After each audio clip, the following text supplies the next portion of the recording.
Hello everyone, कैसे हैं आप सभी और कैसी चल रही है आप सभी की तैयारी। आई होप अच्छे एंड स्वस्थ होंगे और अपनी तैयारी को अच्छे से कंटिन्यू कर रहे होंगे।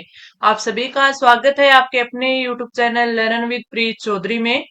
जैसा कि आप लोगों को पता है कि हमारी महिला सुपरवाइजर की टेस्ट सीरीज चल रही थी, जो कि हमारा 13 जुलाई को एग्जाम में होने वाला है। इसके फुल लेंथ टेस्ट की बात करें तो जिसमें हमारा टेस्ट पेपर है वो 11वां चल रहा था। 10 टेस्ट पेपर है। हमने क्या आपके लिए टेस्ट सीरीज है वो दी थी, जिसको आप 100 रुपए में परचेज कर सकते हो, बहुत ही कम है फीस में। फिर आगे के जो क्वेश्चंस थे, आगे के जो टेस्ट पेपर थे, वो मैंने आपको कहा था कि यूट्यूब पर मैं आपको इनका सॉल्यूशन करवाऊंगी बिल्कुल फ्री में। तो इसमें अगर हम बात करें तो ये आपके फुल लेंथ टेस्ट है। फुल लेंथ टेस्ट में हमने अब तक है वो प्रथम खंड में आपके भाषा ज्ञान यानी हिंदी और इंग्लिश, तर्क शक्ति यानी कि आपके मैथ और रीजनिंग है वो कंप्लीट कर लिया था। आज इस टेस्ट को कंप्लीट कर देंगे और इस टेस्ट में हमें 3 दिन लग गए, यानी 3 क्लासेस लग गई हमारी। लेकिन आगे वाला जो हमारा 12वां टेस्ट होगा, इसको हम कोशिश करेंगे कि 2 ही क्लास में कंप्लीट कर दे, क्योंकि अब दिन हमारे पास कम है। तो हमें ज्यादा से ज्यादा टेस्ट सॉल्यूशन करना है। हो सकता है एक ही दिन में आपको 2 क्लासेज मिल जाए, वरना ये रहेगा कि आपको 2 क्लासेज में ये कंप्लीट कर देंगे। दूसरी बात आपकी ये कि काफी सारे जो स्टूडेंट हैं वो कमेंट कर रहे हैं कि मैम हमें करंट अफेयर की क्लासेस है वो प्रोवाइड करवा दो। तो अभी सैटरडे संडे आएगा तो मैं कोशिश करूंगी कि आपको जो करंट अफेयर है आपके जनवरी से लेकर के आपके कहाँ तक है, जून तक। जून तक का करंट अफेयर है वो आपके 6 क्लासेस में, एक क्लास में 1 मंथ का आपको करंट अफेयर प्रोवाइड करवा दिया जाए। ठीक है, तो वो भी आप टेंशन मत लीजिए, पूरी कोशिश है हमारी कि आपको 6 क्लासेज ये प्रोवाइड करवा दी जाए और साथ में आपके टेस्ट पेपर है वो तो चल ही रहे हैं। तो हमारा जो ये टेस्ट पेपर था इसमें हमने कल हिंदी, इंग्लिश, मैथ, रीजनिंग कर लिया था और जीके की बात करें तो इसमें हमने शायद 20 क्वेश्चन कर लिए थे। तो चलिए आगे करते हैं और फिर हमारा पार्ट बी है वो कंप्लीट करते हैं और आज का ये टेस्ट भी हमें कंप्लीट करते हैं। कल से हमारा टेस्ट नंबर 12 हमें करेंगे। तो चलिए स्टार्ट करते हैं। हमारा जो क्वेश्चन था वो हमने कर लिया था, 20 तक कर लिए थे शायद, देखते हैं। हाँ, 20 तक कर लिए थे। 20वां था राजस्थान के पहले परमाणु प्रोजेक्ट की स्थापना कब की गई थी, तो वो की गई थी आपके 30 नवंबर 1972, यानी राइट आंसर ऑप्शन है ए हो जाएगा। अब आगे बढ़ते हैं। अगला क्वेश्चन हमारा, राजस्थान में सौर ऊर्जा की सर्वाधिक संभावना किस जिले में है। सर्वाधिक संभावना किस जिले में है? बाड़मेर में, बारां में, जोधपुर में, जैसलमेर में और अनुत्तरित पर्सन। कल भी एक चीज मैंने आपको बताई थी कि हमारे एग्जाम में 5 ऑप्शन आएंगे। ठीक है, और हमारा जो 13 जुलाई को एग्जाम है उसमें नेगेटिव मार्किंग है वो नहीं है। तो हमें 5वां ऑप्शन फिल नहीं करना, हमें 4 में से ही एक ऑप्शन फिल करना है। जो हमें बोला गया है कि आपको कोई भी जो आपका क्वेश्चन है उसका कोई भी ऑप्शन खाली नहीं छोड़ना, यानी हर ऑप्शन पे आपके क्वेश्चन, हर क्वेश्चन में हमें गोला भरना है। ठीक है, तो आपको जो आप गोला भरो तो हर क्वेश्चन का गोला भरना है, लेकिन 5वां मत भरना, क्योंकि नेगेटिव मार्किंग है नहीं। 4 में से अगर आपको कोई आ ही नहीं रहा है तो 4 में से ही कोई भर देना। जिससे क्या होगा कि अगर तुक्के से भी आपके, मान लीजिए आपको 10 क्वेश्चन नहीं आ रहे थे, 10 में से आपने सीधे तुक्के से ऑप्शन भरे और आपके 3 क्वेश्चन सही हो गए, तो वो तो आपको 3 क्वेश्चन का फायदा ही है ना। तो आपको 5वां का ऑप्शन है वो नहीं भरना है इस एग्जाम में, लेकिन मैंने प्रैक्टिस के लिए आपको ये प्रोवाइड करवाया है। इस क्वेश्चन में अगर अपन बात करें कि राजस्थान में सौर ऊर्जा की सर्वाधिक संभावना किस जिले में है, ठीक है, तो राइट आंसर तो अपना हो जाएगा ऑप्शन सी, जोधपुर में है। अपन बात करें अपने राजस्थान की, तो देश में सौर ऊर्जा की सर्वाधिक संभावना कहां पर है? राजस्थान में है। और राजस्थान में सौर ऊर्जा की सर्वाधिक संभावना कहां पर है? जोधपुर में है। आगे बढ़ते हैं। अपना अगला क्वेश्चन, संगत विकल्प का चयन करना है। पवन ऊर्जा संयंत्र दे रखे हैं और इस साइड है वो स्थान दे रखे हैं। अमर सागर जैसलमेर में है ये पवन ऊर्जा संयंत्र, सोडा बादन बाड़मेर में है, पोहरा जोधपुर में है, देवगढ़ बारा में है और अनुत्तरित आपका पर्सन आ गया। संगत विकल्प चुनना है, यानी जो सही है वो हमें बताना है। तो इसमें अमर सागर जैसलमेर में ये बिल्कुल सही है, तो राइट आंसर तो अपना ऑप्शन है फर्स्ट ए ही हो जाएगा। सोडा बांधन की बात करें तो ये आपके बाड़मेर में नहीं है, ये कहां पर है? जैसलमेर में है। ये भी कहां पर है? जैसलमेर में है भी, तो इसको भी आप थोड़ा सा ध्यान रख लेना। अगला, पोरा है वो जोधपुर में नहीं है, पोरा भी कहाँ है आपका? जैसलमेर में है। जैसलमेर में है, ठीक है। अगला है देवगढ़ बारां में। तो देवगढ़ है वो बारां में नहीं है, ये तो हमें पता है कि देवगढ़ है वो प्रतापगढ़ में पड़ता है, ये जगह ही प्रतापगढ़ में है, तो ये तो हम देखते ही सही कर देंगे। एक साथ में आपके पवन ऊर्जा संयंत्र आता है हर्ष पर्वत, और हर्ष पर्वत का हमें पता है कि हर्ष पर्वत कहां पर है, सीकर में है। कहां पर है, सीकर में है। और हर्ष पर्वत के पास यहाँ पर क्या है, जीवन माता का मंदिर है। तो ये आप चारों याद रखना, अमर सागर जैसलमेर में, सोडा बादन जैसलमेर में, कोहरा जैसलमेर में, देवगढ़ प्रतापगढ़ में, और हर्ष पर्वत सीकर में। आगे अपन बढ़ेंगे, अगला अपना क्वेश्चन है बायोडीजल ऊर्जा का प्रमुख स्रोत क्या है। यानी बायोडीजल ऊर्जा का प्रमुख स्रोत है पशुओं का गोबर, सरसों की तूड़ी, रतन जोत यानी जोट्रोफा, बबुल, और इनमें ये अनुत्तरित पर्सन, ठीक है। तो अगर अपन इसके क्वेश्चन की राइट आंसर की बात करें तो आपका जो राइट आंसर हो जाएगा वो हो जाएगा ऑप्शन है सी, रतन जोत जोट्रोफा है बायोडीजल ऊर्जा का प्रमुख स्रोत है। अगर आपसे पूछ लेता ये बायोडीजल है, और अगर पूछ लेता बायोगैस, बायोगैस ऊर्जा का प्रमुख स्रोत पूछ लेता, तो उसमें आपका क्या आ जाता, इसमें आ जाता पशुओं का गोबर, उसमें क्या आता, पशुओं का गोबर। बायोडीजल ऊर्जा पूछ ले तो याद रखना जोट्रोफा, और अगर बायोगैस ऊर्जा का प्रमुख स्रोत पूछ ले तो पशुओं का गोबर, ये आप ध्यान रखना। आगे अपन बढ़ेंगे, अगला अपना क्वेश्चन है कचेला बागसरी बायोमास ऊर्जा संयंत्र कहाँ स्थित है। बाड़मेर में, जोधपुर में, जयपुर में, सांचौर में, और अनुत्तरित पर्सन। तो अपने राइट आंसर की बात करें तो आपका जो राइट आंसर है कचेला बागसरी बायोमास ऊर्जा संयंत्र है वो आपके कहां पर है, सांचौर में है। सांचौर कहां पर है, सांचौर, ठीक है। अब अपन और देख लेते हैं कि जो बायोमास संयंत्र है और कहाँ कहाँ है। तो एक आपको पता है कि जो एक इम्पोर्टेंट है वो है पदमपुर, पदमपुर। और पदमपुर कहाँ पड़ता है, ये श्री गंगानगर में पड़ता है, श्री गंगानगर में पड़ता है, ठीक है। और भी है एक कचेला बागसरी जिसका हमने बात कर लिया, वो कहाँ पड़ गया, आपके सांचौर में पड़ गया। एक आता है रंगपुर, रंगरपुर, ठीक है। ये कहाँ पड़ता है, ये कोटा में पड़ता है, कोटा में पड़ता है। और एक और इम्पोर्टेंट है वो है खातौली, कौन सा, खातौली, और ये उनियारा में पड़ता है। ये कहाँ पड़ता है, उनियारा में पड़ता है। तो ये चारों आप याद रख लेना। मैं एक के साथ तीन चार इसलिए करवा रही हूँ कि चलो मैंने तो ये पूछ लिया आपसे कचेला बागसरी बायोमास, अगर वो हो सकता है आपसे पूछ ले पदमपुर बायोमास ऊर्जा संयंत्र है वो कहाँ स्थित है, तो आपको पता होना चाहिए कि वो गंगानगर में है, रंगरपुर कोटा में है, और खातौली कहाँ है, उनियारा में है। तो ये चीज भी आपको पता होनी चाहिए। इस क्वेश्चन का राइट आंसर अपना ऑप्शन डी यानी सांचौरे हो गया। उदयपुर के उमरा क्षेत्र में कौन सा खनिज मिलता है। उदयपुर के उमरा क्षेत्र में कौन सा खनिज मिलता है, थोरियम, यूरेनियम, बेटेनाइट, अब्रक, और अनुत्तरित पर्सन। तो अगर इसकी बात करें तो अपना राइट आंसर तो हो जाएगा option A B, uranium. Udaipur के उमरा क्षेत्र में यूरेनियम खनिज है वो मिलता है। वहीं अगर अपन बात कर ले और इसके की, और इसमें क्या दिया गया, एक दिया गया थोरियम, तो इनकी भी अपन को पूछा जा सकता है। जैसे अभी इसमें यूरेनियम का पूछा है तो थोरियम का पूछ ले। तो थोरियम है वो मिलता है भद्रावल में, भद्रावल। और भद्रावल कहाँ पड़ता है, ये पाली में पड़ता है। तो अगर आपसे पूछ ले, जैसे उदयपुर के उमरा क्षेत्र पूछा है, ऐसे पूछ ले पाली के भद्रावल में कौन सा खनिज मिलता है, तो वो मिलता है थोरियम। अगर आपसे पूछ ले सरदारपुरा, सरदारपुरा और कहां पर है, भीलवाड़ा में, भीलवाड़ा में वहां कौन सा खनिज मिलता है, तो वहां पर भी याद रखना कौन सा मिलता है, थोरियम खनिज मिलता है। अगर वहीं हम बात करें आपके यूरेनियम की, उदयपुर के उमरा क्षेत्र और इसके साथ साथ है वो दो क्षेत्र और है, और वो दो क्षेत्र कौन से है आपके, हैं सीकर के, एक तो आपके खंडेला पहाड़ी, खंडेला पहाड़ी, और एक आता है रोहिला क्षेत्र, रोहिला क्षेत्र। ये दोनों की दोनों कहाँ है, दोनों की दोनों सीकर में है। और वहां पर क्या मिलता है, सीकर में आपके मिलता है यूरेनियम। ये क्या मिलता है, यूरेनियम। ये इस साइड है, मैं थोड़ा सा इसको कर देती हूँ, यूरेनियम है ये, ठीक है। इसका भी ध्यान रखना। तो थोरियम और यूरेनियम दोनों का याद रखना। उदयपुर के उमरा क्षेत्र में और खंडेला पहाड़ी क्षेत्र में और रोइला क्षेत्र यानी सीकर में, इन तीनों जगह पर तो मिलता है यूरेनियम।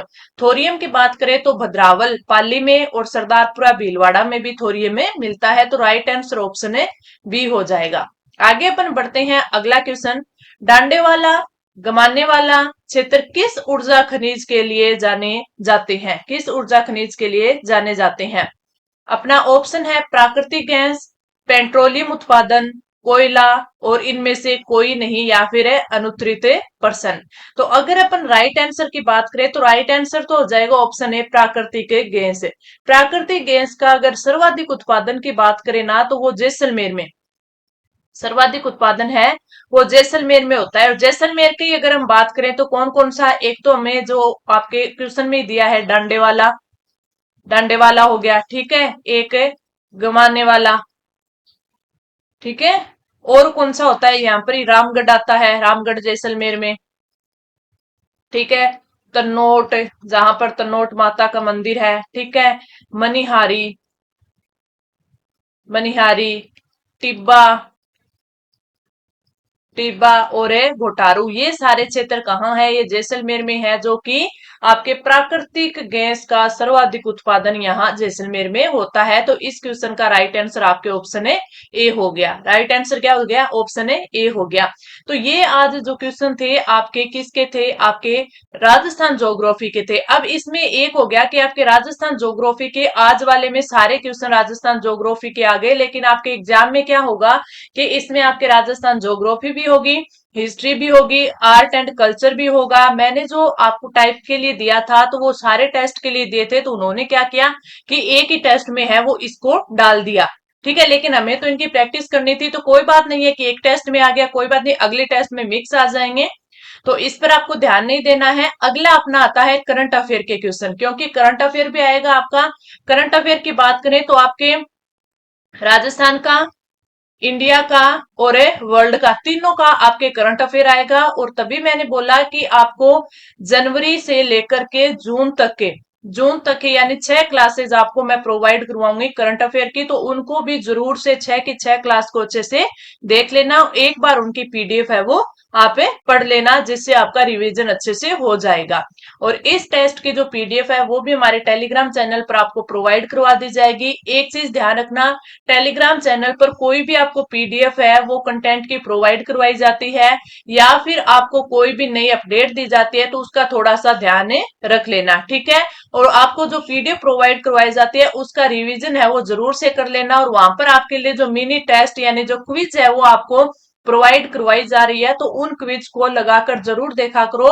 उससे पता चलता है कि आपकी तैयारी है वो किस लेवल की है। और अब तो ये पता लगाने वाला टाइम हमारे पास रहा ही नहीं, बस अब उनका मेन मोटिव क्या होना चाहिए, जो आप मिनी टेस्ट या क्विज लगाते हो उनका, कि आपके ज्यादा से ज्यादा एमसीक्यू है वो कवर हो रही हैं, इसीलिए हम टेस्ट सीरीज कर रहे हैं, ठीक है। और अगर आपको ये जो हमारी फुल लेंथ टेस्ट है, मान लीजिए मैं आपको 5 फुल लेंथ टेस्ट करवा देती हूँ, 5 में कितने आपके 200 क्वेश्चन होंगे, ठीक है, यानी आपके 1000 क्या हो गए क्वेश्चन है वो तैयार हो गए। इनमें से आप मान के चलिए 1000 में से 20 आ जाए, यानी जरूरी नहीं कि एज इट इज आ जाए, जो मैं करवा रही हूँ उसके इर्द गिर्द वाले यानी सॉल्यूशन करवा रही हूँ उसमें से कोई क्वेश्चन आ जाए, तो वो हमारा फायदा ही है ना। उसी प्रकार अगर आप हमारे जो टेस्ट सीरीज के जो पार्ट बी और मैनेजमेंट के जो टेस्ट सीरीज है उसमें आपको 105 क्वेश्चन हर एक टेस्ट में प्रोवाइड करवाए जा रहे हैं, 10 टेस्ट में यानी आपके 1050 क्वेश्चन हो गए। अगर आप उनको भी अच्छे से प्रैक्टिस कर लो तो वो भी आपके लिए काफी ज्यादा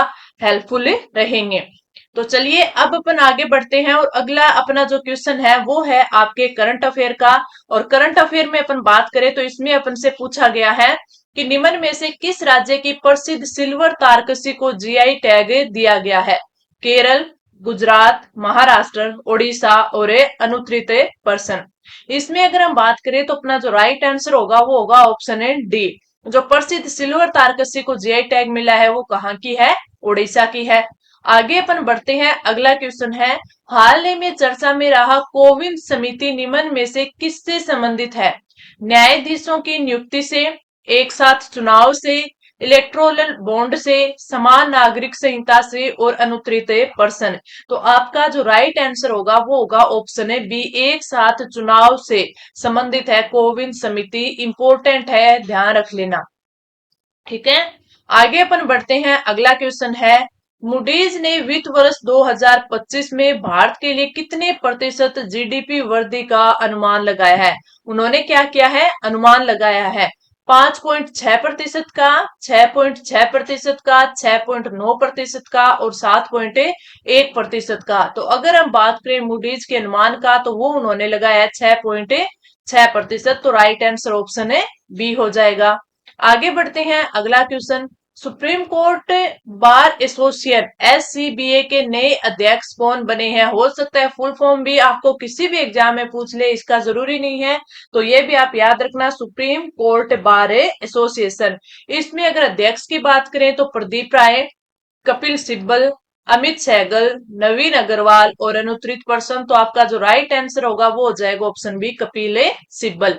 तो ये हमने जीके के आपके 30 क्वेश्चन है वो कंप्लीट कर लिए हैं। आपने कितने क्वेश्चन राइट किए कमेंट करके जरूर बताना, और इन क्वेश्चन का रिवीजन है वो एक बार जरूर कर लेना। आगे ये हमारा जो पार्ट ए के 4 टॉपिक कंप्लीट हो गए। अब हमारा पार्ट ए का, ये मैंने कंप्लीट किया वो क्या था, अब आता है ख यानी प्रबंधकीय गुण। ये जो प्रबंधकीय गुण है ये 20 क्वेश्चन हमने है वो फर्स्ट क्लास में कर लिए थे, तो ये हमें नहीं करने हैं। अब हम बढ़ते हैं हमारे पार्ट बी की ओर। और पार्ट बी की अगर बात करें तो पार्ट बी में भी हमने कुछ क्वेश्चन है वो कर रखे थे, उससे आगे है वो इस क्लास में क्वेश्चन कंप्लीट करेंगे और फिर ये टेस्ट हमें कंप्लीट कर देंगे।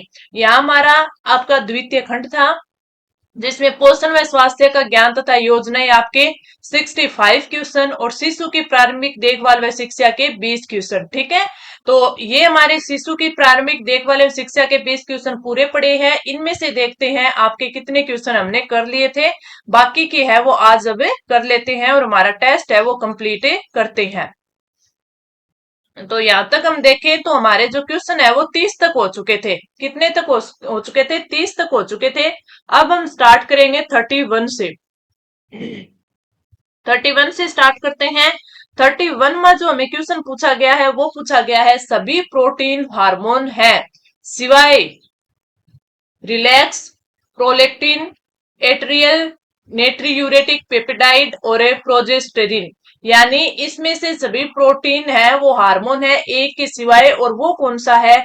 तो आपके अगर राइट आंसर की बात करें तो वो है आपके ऑप्शन है डी, प्रोजेस्टेरोन। ठीक है, आगे बढ़ते हैं अपन। अगला जो क्वेश्चन है अपना, मातृ सीरम और मूत्र में एचसीजी हार्मोन का जल्दी पता चल सकता है, यानी कितने दिन में पता चल सकता है?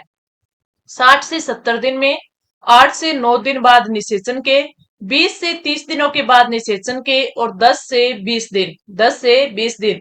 अगर हम राइट आंसर की बात करें तो राइट आंसर अपना हो जाएगा ऑप्शन बी, 8 से 9 दिन बाद निषेचन के। ठीक है, तो इसमें राइट आंसर हो गया ऑप्शन है बी। आगे बढ़े अपन। अगला अपना क्वेश्चन है, गर्भावस्था में माथे और गाल पर पिगमेंटेशन हो जाते हैं। ठीक है, पिगमेंटेशन होने को जाने जाते हैं, किस हिसाब से इसको क्या जाना जाता है? ओसेंडर साइन, क्लोजमा, चेडविक साइन और कोई नहीं। इसमें आगे मैंने है वो आपको जो आपका ऑप्शन ई है वो नहीं दिया था, क्योंकि अगर मैं ई दूंगी तो आपको ज्यादा कंफ्यूजन होगा, कहीं आप ई ना कर दो। मैं बार बार ये बोल रही हूँ क्योंकि जो आपका एग्जाम है ना, इसमें नेगेटिव मार्किंग नहीं है, इसलिए हमें ई नहीं करना। ठीक है, ये बात को ध्यान रखना। इस क्वेश्चन के राइट आंसर की बात करें तो राइट आंसर अपना हो जाएगा ऑप्शन बी, क्लोजमा। उसे क्या बोलते हैं? क्लोजमा। आगे बढ़े। अगला क्वेश्चन है, मासिक धर्म चक्र के ओव्यूलेशन चरण के दौरान ओव्यूलेशन किसके स्त्राव के कारण होता है? एस्ट्रोजन, प्रोजेस्टेरोन के, ल्यूटिनजिन हार्मोन के और कूप उत्तेजक हार्मोन के। तो अपना जो राइट आंसर होगा वो हो जाएगा ऑप्शन सी, ल्यूटिनजिन हार्मोन है उसके कारण है वो ओव्यूलेशन स्त्राव होता है। तो राइट आंसर ऑप्शन सी। गर्भावस्था के दौरान क्लोमिफेन साइट्रेट थेरेपी प्राप्त करने वाली महिला रोगी जिसके जोखिम में वृद्धि हो सकती है, किस चीज के जोखिम में? एक्टोपिक गर्भावस्था, एकाधिक गर्भावस्था, पॉलीहाइड्रोमनियोस और गर्भपात छूट गया। तो राइट आंसर की बात करें तो राइट आंसर अपना हो जाएगा ऑप्शन ए बी, एकाधिक गर्भावस्था में। ठीक है, इस जोखिम में एकाधिक गर्भावस्था जोखिम में वृद्धि हो सकती है। अगला है, संभाव्य गर्भपात अवस्था कितनी अवधि की होती है? कितनी अवधि की होती है? 10 से 12 सप्ताह, 24 से 28 सप्ताह, 12 से 24 सप्ताह और 30 से 32 से सप्ताह। तो आपका जो राइट आंसर होगा वो हो जाएगा ऑप्शन बी, 24 से 28 सप्ताह, 24 से 28 सप्ताह। आगे अपन बढ़े। बच्चे के जन्म के समय उसके यकृत में कौन सी विटामिन उपस्थित रहती है? क्वेश्चन इंपॉर्टेंट है। Vitamin A, vitamin D, vitamin C और विटामिन ई। अगर हम राइट आंसर की बात करें तो आपका ऑप्शन ए यानी विटामिन ए है, वो बच्चे के जन्म के टाइम उसके यकृत में उपस्थित रहती है। तो राइट आंसर ऑप्शन है ए हो जाएगा। आगे बढ़ते हैं। प्रसव पीड़ा की कितनी अवस्थाएं होती हैं? 2, 3, 4 और 5। अगर हम राइट आंसर की बात करें तो अपना राइट आंसर हो जाएगा ऑप्शन ए बी। प्रसव पीड़ा की 3 अवस्थाएं होती है और ये 3 अवस्थाएं हैं वो जो हमारी टेस्ट सीरीज चल रही थी उसमें मैंने आपको ये क्वेश्चन दिया था कि प्रसव पीड़ा की कितनी अवस्थाएं होती हैं? 3 अवस्थाएं होती हैं। ठीक है, अब आगे बढ़ते हैं। अपना अगला क्वेश्चन। जन्म के बाद शिशु के शरीर से कितने दिनों तक तरल पदार्थों का निष्कासन होता है? प्रथम 1-2 दिन में, प्रथम 2 से 3 दिन, प्रथम 3 से 4 दिन और प्रथम 7 से 10 दिन। तो अपना राइट आंसर होता है ऑप्शन थर्ड सी, प्रथम 3 से 4 दिन तक है शिशु के शरीर से तरल पदार्थ का निष्कासन होता है। अगला क्वेश्चन आता है अपना। कई प्रमुख स्वास्थ्य संगठनों ने सुझाव दिया है कि जन्म के बाद जितनी जल्दी हो सके एक नवजात शिशु को रखा जाए। ठीक है, कहाँ रखा जाए?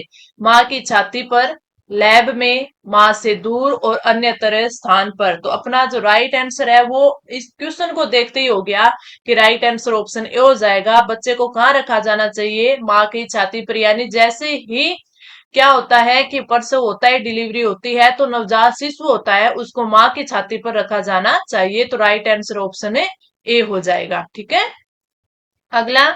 किस प्रकार के प्रसव में स्मेय व जटिलताएं कम होती है? प्राकृतिक बर्थ, चीड़फाड़ बर्थ, आड़ा बर्थ और उल्टा बर्थ। तो आपका जो राइट आंसर हो जाएगा वो हो जाएगा ऑप्शन ए, प्राकृतिक बर्थ में सबसे कम जटिलताएं होती हैं।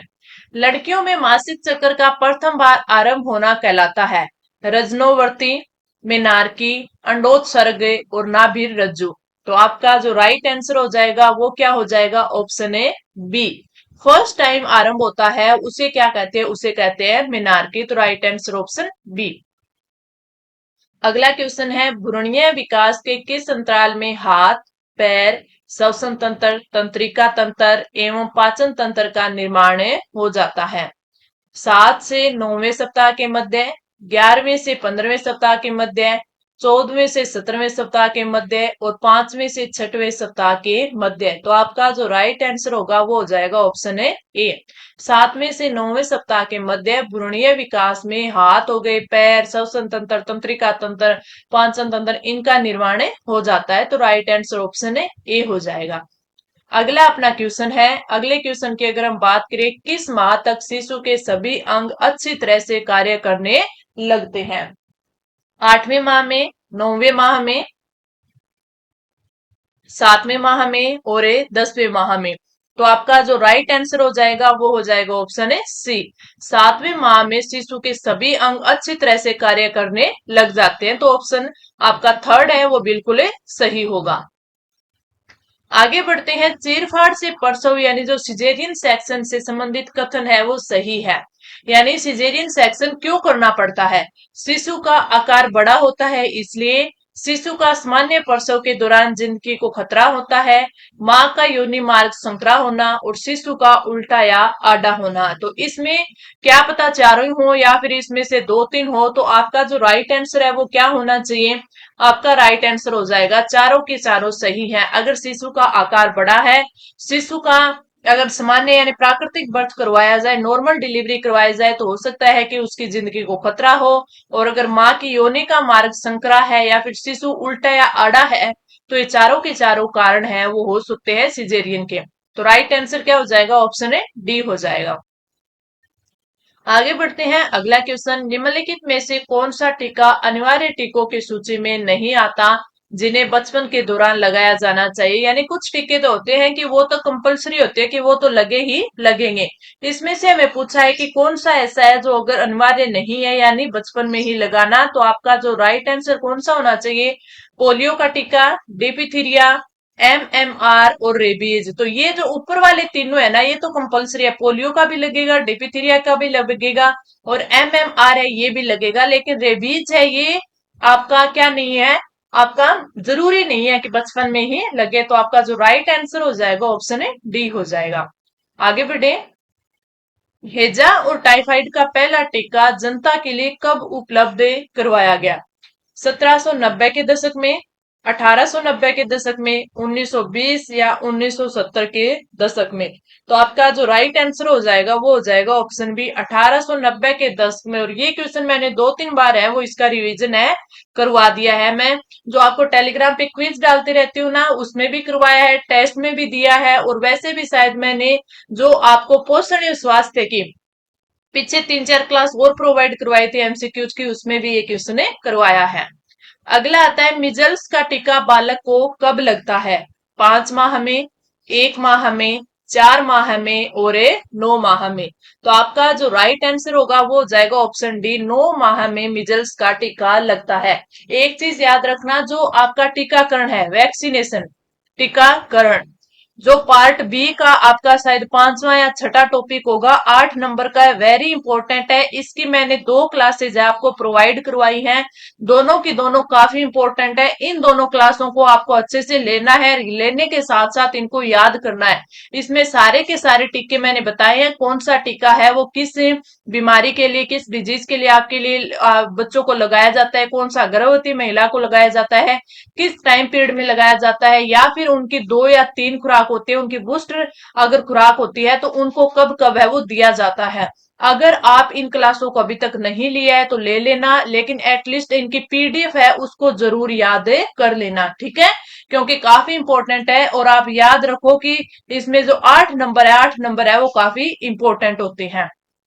आगे बढ़ते हैं, अगला क्वेश्चन, विटामिन ए का टीकाकरण है माध्यमिक रोकथाम के लिए, तृतीयक रोकथाम के लिए, आदिम रोकथाम के लिए और विशिष्ट सुरक्षा के लिए? तो अपना जो राइट आंसर होगा वो हो जाएगा ऑप्शन डी, जो विटामिन ए का टीकाकरण है वो विशिष्ट सुरक्षा के लिए है। अब आप कमेंट करके एक चीज बताओ कि विटामिन ए का जो टीका है, विटामिन ए का टीका है वो किस टीके के साथ में लगाया जाता है? ये अच्छे से मैंने आपको एक्सप्लेन करके अपने टीकाकरण के क्लास में बताया है।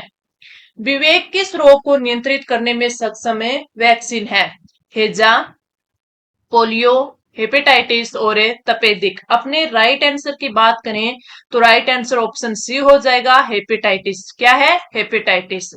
आगे बढ़े, अगला क्वेश्चन है, सर्वाधिक गर्मी संवेदनशील टीका है?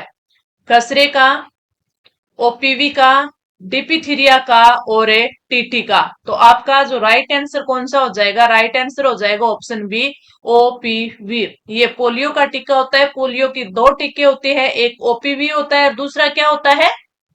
आप सभी को पता होना चाहिए, क्योंकि टीकाकरण में मैंने पोलियो के दोनों टीके, कौन सा आपका है वो, कौन सा, जैसे अपन ने बोलते हैं ना कि ये जीवित वायरस से निर्मित होता है, एक मृत वायरस से निर्मित, यानी एक किल्ड होता है, एक लाइव होता है। तो ये सारी कौन सा किल्ड है वैक्सीनेशन, ठीक है, यानी टीका कौन सा आपके किल्ड है, ठीक है, और कौन सा टीका है वो किस प्रकार लगाया जाता है, यानी आपके त्वचा के ऊपर लगाया जाता है, त्वचा के नीचे लगाया जाता है, या फिर आपकी मांसपेशियों में लगाया जाता है, यानी कौन सा टीका है जो कि 90 डिग्री पे लगता है, कौन सा 45 डिग्री पे लगता है, कौन सा 15 डिग्री पे लगता है, सारे डिटेल से अच्छे से समझाया हुआ है, ठीक है। तो उन क्लासों को जरूर देख लेना।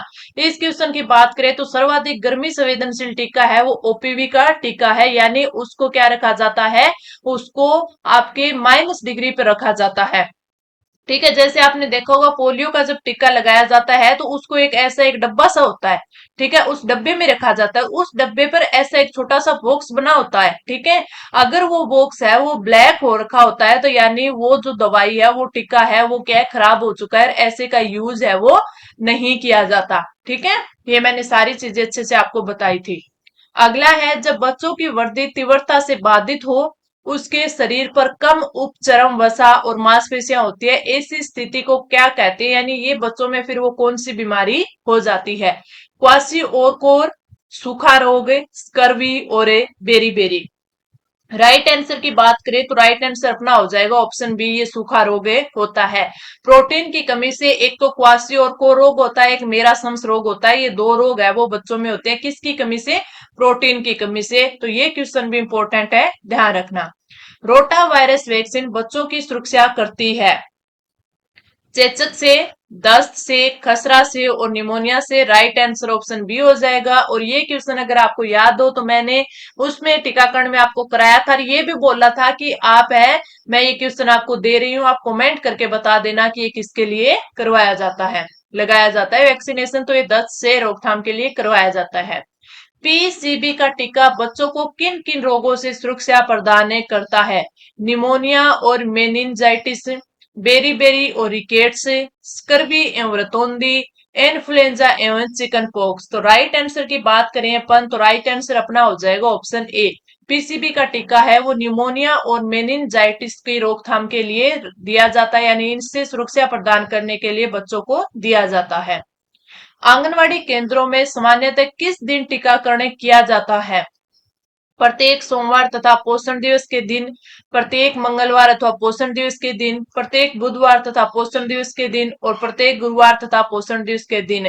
तो आपका जो राइट आंसर है वो हो जाएगा ऑप्शन बी, प्रत्येक मंगलवार और पोषण दिवस के दिन, यानी पोषण दिवस। अब देखो आप, ये जो क्वेश्चन है ना, अपने जो आपके आपके जो पार्ट बी है उसका जो फर्स्ट क्वेश्चन है शायद योजनाओं वाला, उसमें जब मैंने आपको ये योजनाएं वगैरह करवाई थी ना, तब मैंने डिटेल से ये चीजें आपको बताई थी आंगनवाड़ी केंद्रों के बारे में, वहां पर कब कौन सा टीका दिया जाता है, आंगनवाड़ी केंद्र कहाँ स्थित होते हैं, कब से स्थित होते हैं, किस योजना के अंतर्गत आते हैं, ये सारी चीजें। आप एक चीज देखना कि मैं जो क्वेश्चन करवा रही हूँ ना कहीं मैंने किसी न किसी क्लास में आपको जरूर अच्छे से समझाए हैं। और कई क्वेश्चन ऐसे होते हैं जो मैं आपको टेलीग्राम पे जो क्विज यानी जो मिनी टेस्ट डालती हूँ उनमें मैं आपको करवाती हूँ। जो मैंने आपको टेस्ट सीरीज है वो आपको प्रोवाइड करवाई है 10 टेस्ट, वहां पर भी मैंने आपको कई बार रिवाइज करवाया ताकि आपका रिवीजन होता रहे, और वो क्वेश्चन होते हैं वो इंपॉर्टेंट होते हैं, ठीक है। और अब जब हम यहाँ पे फुल लेंथ टेस्ट कर रहे हैं तो वहां पर भी मैं वो कई कई क्वेश्चन वो लेके आ रही हूँ। राइट आंसर ऑप्शन बी हो गया। अब अपन बढ़ते हैं अगले क्वेश्चन की ओर। बीसीजी का टीका बच्चे को कब लगाया जाता है? जन्म के समय, 1 माह से 9 माह तक, 13 माह से 9 माह तक और 16 से 24 माह तक, ठीक है। ये 13 से 19 माह तक है, ठीक है। अगर इसमें हम राइट आंसर की बात करें तो हमारा जो राइट आंसर हो जाएगा वो हो जाएगा ऑप्शन सी, 13 माह से 9 माह 19 माह तक लगाया जाता है, ठीक है। अब आप कमेंट करके बताओ कि जो बीसीजी का टीका है वो किस रोग की रोकथाम के लिए, किस रोग की रोकथाम के लिए लगाया जाता है, ठीक है।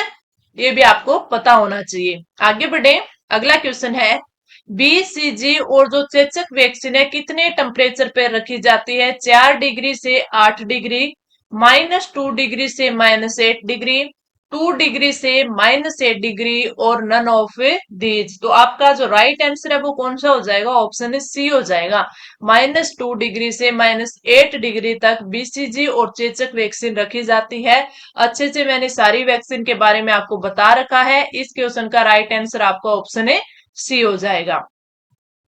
ग्रामीण एवं आपका एक क्वेश्चन क्या था, मैंने क्या कराया, बीसीजी और चेचक वैक्सीन को कितने टेम्परेचर पर रखा जाता है? तो इसमें आपको 2 डिग्री से -8 डिग्री, आपका ऑप्शन बी होगा वो राइट होगा, ठीक है। यानी वो ऑप्शन ऊपर नीचे था तो इसलिए आपका जो बी है वो बिल्कुल सही होगा। Right answer option B. आगे अपन बढ़ते हैं अगला क्वेश्चन। ग्रामीण एवं शहरी क्षेत्रों में मिनी आंगनवाड़ी केंद्र को खोलने के लिए कितनी जनसंख्या का होना जरूरी है? यानी जो आंगनवाड़ी केंद्र खुलते हैं, मिनी आंगनवाड़ी केंद्र, वो कितनी जनसंख्या पर है वो खोले जाते हैं? 400 से 800 जनसंख्या पर, 150 से 400, 150 से 300 और 100 से 200। तो आपका जो राइट आंसर होगा वो हो जाएगा ऑप्शन ए, 400 से 800 जनसंख्या होगी तो वहां पर मिनी आंगनवाड़ी केंद्र खोले जाएंगे। अगला है, सामान्य प्रसव के दौरान क्लेप गर्भनाल की अवधि है डिलीवरी के तुरंत बाद, डिलीवरी के 1 से 3 मिनट बाद, गर्भनाल में धड़कन बंद करने से पहले और इनमें से कोई नहीं। अगर हम राइट आंसर की बात करें तो ऑप्शन बी, डिलीवरी के 1 से 3 मिनट बाद है वो गर्भनाल को काटा जाता है। Right answer option B. यदि बच्चे को जोरदार सांस नहीं है तो कौन सा अतिरिक्त स्पर्श अनुमान मदद करता है?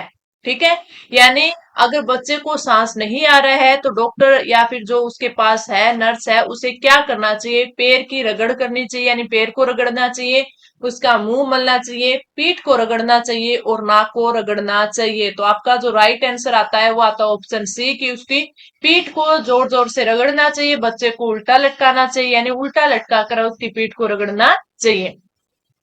महिला एवं बाल विकास मंत्रालय द्वारा महिला के सशक्तिकरण के लिए नारी पुरस्कार किस वर्ष से प्रारंभ किया गया? 2014, 15, 16 और 17। तो राइट आंसर ऑप्शन डी 2017 से महिला एवं बाल विकास मंत्रालय के द्वारा महिला सशक्तिकरण के लिए नारी पुरस्कार स्टार्ट किया गया 2017 से। अगला क्वेश्चन है, ओव्यूलेशन को प्रेरित करने के लिए पसंद की दवा है क्लोमिफिन, एथिनिल एस्ट्राडियोल, डेनाजो और लेवोनोगस्ट्रेल। तो आपका जो राइट आंसर है वो क्या हो जाएगा? ऑप्शन ए हो जाएगा क्लोमिफिन। क्लोमिफिन, तो राइट आंसर ऑप्शन ए। आगे बढ़ते हैं, अगला अपना क्वेश्चन आता है, राष्ट्रीय स्वास्थ्य मिशन की जननी सुरक्षा योजना का मुख्य उद्देश्य क्या है?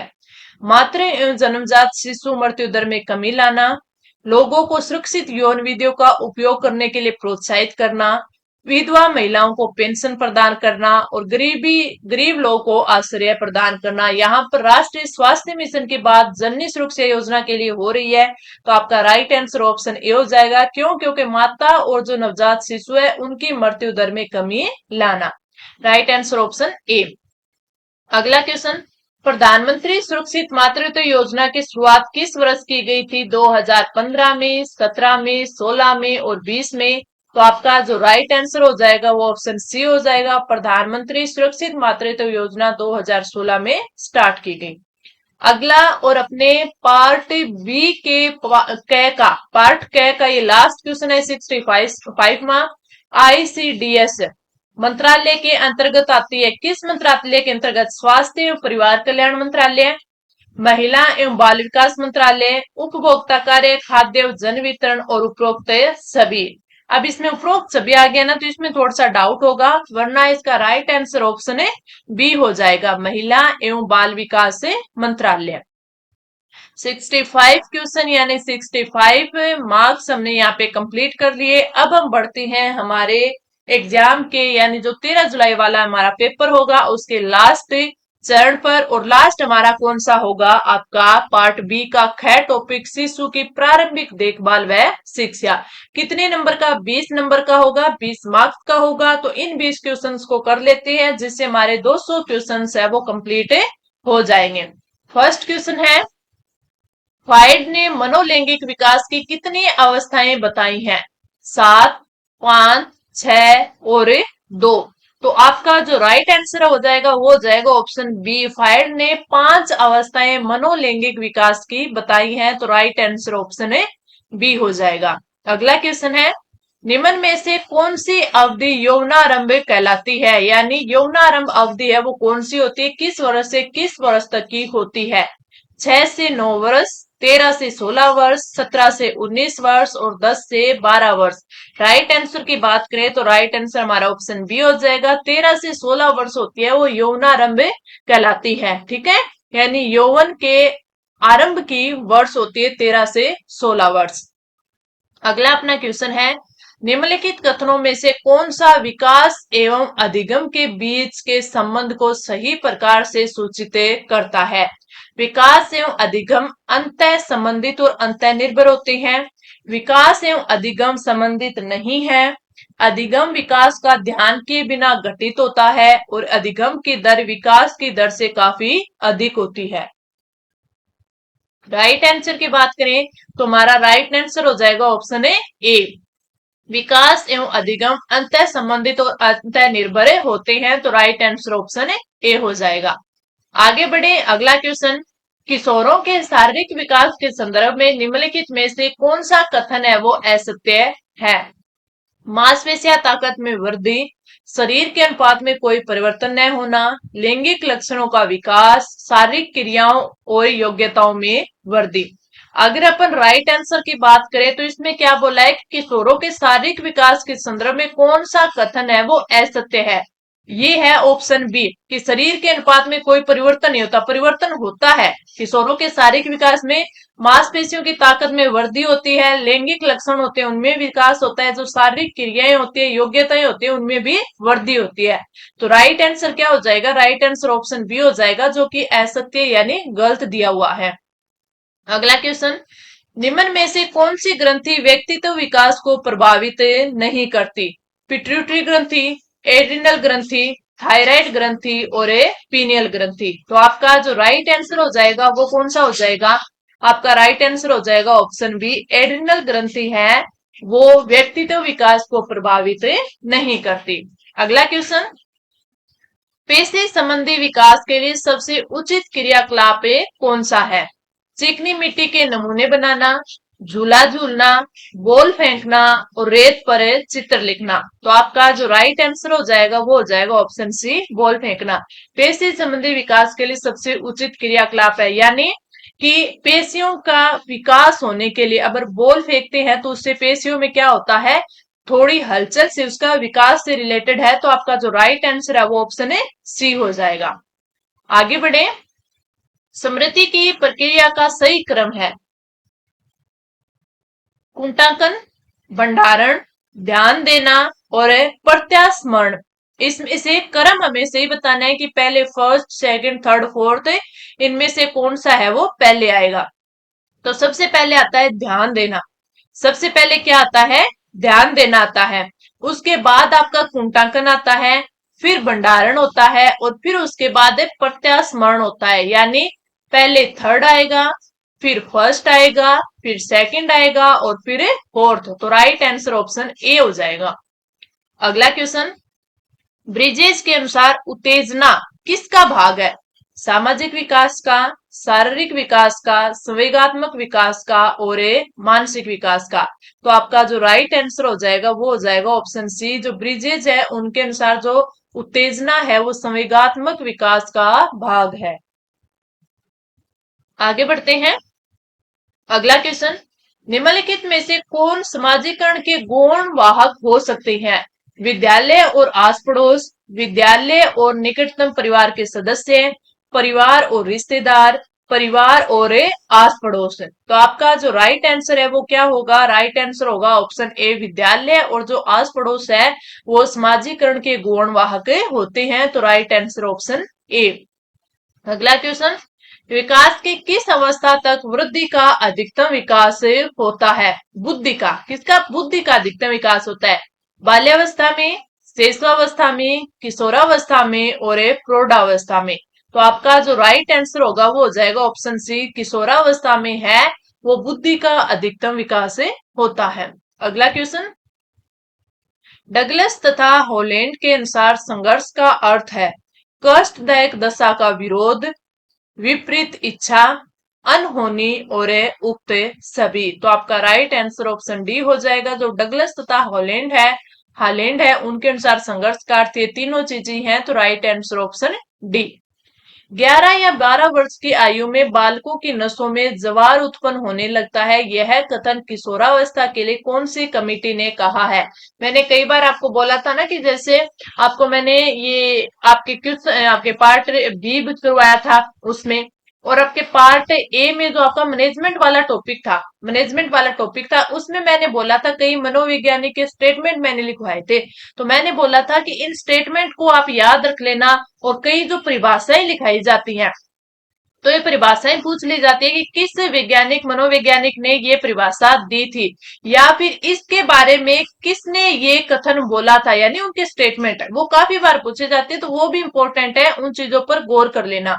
इस कमेटी की बात करें तो राममूर्ति कमेटी, हेडो committee, Kothari committee, Yashpal committee. तो आपका जो राइट आंसर हो जाएगा वो हो जाएगा ऑप्शन बी, हेडो कमेटी ने ये बातें बोली थी। अगला क्वेश्चन, अपनी प्रसिद्ध पुस्तक में किसने लिखा है कि व्यक्ति का नया जीवन तब शुरू होता है जब वह किशोरावस्था से गुजरता है? कोहलर ने, टोलमेन ने, हल ने, स्टेनले, हॉल ने। तो आपका जो राइट आंसर है वो क्या हो जाएगा? ऑप्शन डी हो जाएगा, स्टेनले हॉल ने यह बात लिखी थी कि व्यक्ति का नया जीवन तब शुरू होता है जब वह किशोरावस्था से गुजरता है। अगला क्वेश्चन, कौन सा प्रभाव किशोरावस्था से सुमेलित नहीं है? अध्ययन के प्रति गंभीर न होना, तर्कपूर्ण विचार व तार्किक क्षमता को अधिक सहज बनाना, एकाग्रता व स्मृति विस्तार का अधिक शक्तिप्रद होना और पढ़ने में रुचि। कौन सा सुमेलित नहीं है बोला है, यानी किशोरावस्था में ये चीज नहीं होती, वो हमें बताना है। तो राइट आंसर हो जाएगा ऑप्शन ए, अध्ययन के प्रति गंभीर न होना, ये उसमें नहीं होता, वो गंभीर होता है। तो राइट आंसर ऑप्शन ए। कौन सा अवसर किशोरों की आवश्यकता है? वाद विवाद, तर्क, चर्चा और उपरोक्त सभी। तो इसमें जो राइट आंसर है वो हो जाएगा ऑप्शन सी, चर्चा है वो किशोरों की आवश्यकता है। बच्चे उसी वातावरण में सीख सकते हैं जहां उनके अनुभवों एवं भावनाओं को उचित स्थान मिले, उन्हें खेलने का मौका मिले, उन्हें मित्र बनाने का मौका मिले और जहां कड़ा अनुशासन हो। तो आपका जो राइट आंसर देखते ही पता चल रहा है ऑप्शन ए हो जाएगा कि बच्चे उस वातावरण में सीखेंगे जहां वो अपने अनुभव और जो अपनी भावनाएं हैं उनको उचित स्थान मिल सके, यानी वो अपने अनुभव, उन्होंने कुछ सीखा है या फिर उनके मन में कोई भावना है उसको व्यक्त कर सके, वो स्थान उन्हें वहां मिल सके। अगला है, बच्चों में अच्छे चरित्र के निर्माण के लिए पाठ्य पुस्तकों में चरित्र निर्माण संबंधित पाठ होने चाहिए, चरित्र निर्माण के लिए व्याख्यान दिए जाने चाहिए, कक्षा कक्ष गतिविधि इस प्रकार से हो कि बच्चों को चरित्र निर्माण में सहायता मिल सके और महापुरुषों की जीवनी बच्चों को पढ़ाई जानी चाहिए। तो इनमें से कौन सा किया जाना चाहिए ताकि बच्चों में अच्छे चरित्र के निर्माण हो सके? तो राइट आंसर आपका ऑप्शन सी हो जाएगा, यानी जो कक्षा होती है वहां पे ऐसी गतिविधियां होनी चाहिए कि बच्चे के चरित्र निर्माण में वो सहायता कर सके। तो राइट आंसर ऑप्शन है सी हो जाएगा। वाइगोत्स्की के अनुसार बच्चे स्वयं से क्यों बोलते हैं? बच्चे अपने प्रतिवेशकों का ध्यान आकर्षित करने के लिए बोलते हैं, बच्चे स्वभाव से बातूनी होते हैं, बच्चे अहम केंद्रित होते हैं और बच्चे अपने कार्य को दिशा देने के लिए बोलते हैं। तो आपका जो राइट आंसर हो जाएगा वो हो जाएगा ऑप्शन डी। बच्चे जब मन मन में बोलते हैं ना तो वो ये सोच के बोलते हैं कि हाँ अपन को ये जो वर्क है, ये जो काम है वो इस हिसाब से करना है, यानी वो अपने मन में ही है, वो अपनी थीम बना रहे हो कि हाँ ऐसे ऐसे हमें ये करना है। अगला है कि इस पुस्तक के लेखक है, पुस्तक का नाम आपको दिया गया है और अपन को बताना है। एडोल्फ केन पुस्तक के लेखक है स्टेनली हॉल, और लोग फायर्ड और एडलर। तो आपका जो राइट आंसर हो जाएगा वो हो जाएगा ऑप्शन ए, स्टेनले हॉल की ये पुस्तक है। किस आयु काल में मानसिक विकास अपनी उच्चतम सीमा पर पहुंच जाता है? 10 से 15 साल, 15 से 20, 20 से 25 और 5 से 10 वर्ष। किस आयु काल में? तो आपका जो राइट आंसर होगा वो हो जाएगा ऑप्शन है बी। 15 से 20 वर्ष में जो मानसिक विकास होता है वो अपनी उच्चतम सीमा पर होता है। तो राइट आंसर ऑप्शन है बी हो जाएगा। ये हमने यहाँ पर जो हमारे शिशु से रिलेटेड, विकास से रिलेटेड 20 क्वेश्चन थे, हमारा पार्ट बी था लास्ट का, कंप्लीट कर लिया 20 क्वेश्चन। और अब यहाँ पे हमने टोटल 200 क्वेश्चन कंप्लीट कर लिए, यानी हमारा फुल लेंथ टेस्ट है वो कंप्लीट हो चुका है। अब आपको बताना है कि आपको क्लास कैसी लगी है, क्या आपके लिए हेल्पफुल है और आपके कितने क्वेश्चन इसमें सही हुए। इस क्लास की जो पीडीएफ है वो आज मैं आपको टेलीग्राम चैनल पर प्रोवाइड करवा दूंगी, क्योंकि ये है हमारी यहाँ पर जो टेस्ट है वो कंप्लीट हो चुका है, तो आज ये आपको वहां पर प्रोवाइड हो जाएगी। तो आपको फिर इसका रिवीजन करना है तो वहां से आप डाउनलोड करके कर लेना। साथ में ही आपके करंट अफेयर्स के कुछ जो पीडीएफ है वो मैंने वहां पे एक दो आपको प्रोवाइड करवाई थी टेलीग्राम चैनल पर, तो उनको भी आप पढ़ लेना। और आपके करंट अफेयर की क्लासेस जो मैंने आपको बोला है कि 6 क्लासेस यानी 6 मंथ की आपको प्रोवाइड करवाई जाएगी, तो सैटरडे संडे तक आपको वो स्टार्ट हो जाएगी, साथ में ये क्लास भी आपकी चलती रहेगी। तो क्लास कैसी लगी कमेंट करके बताना, अपना फीडबैक जरूर देना। अच्छी लगे तो लाइक करना, अपने दोस्तों के साथ शेयर करना। अब हम मिलेंगे कल की क्लास में हमारे अगले यानी 12वें टेस्ट के साथ। तब तक के लिए धन्यवाद।